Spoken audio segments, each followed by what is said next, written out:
Jom geng, hari ni kita nak main game dengan pomen-pomen ZMZ. Kita nak test kehebatan, kepakaran diorang teka barang yang kita nak letak dalam ni. Diorang kan berpengalaman 5 tahun.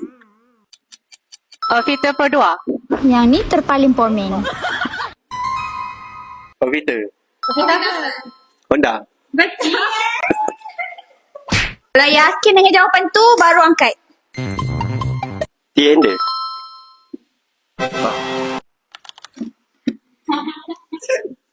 Cek.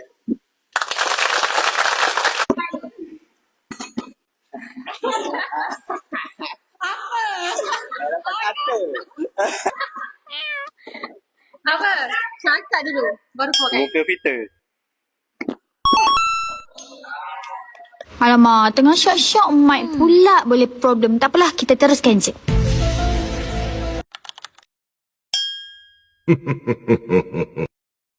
Ish, tengoklah tu main ngelak pula. Kata orang lama.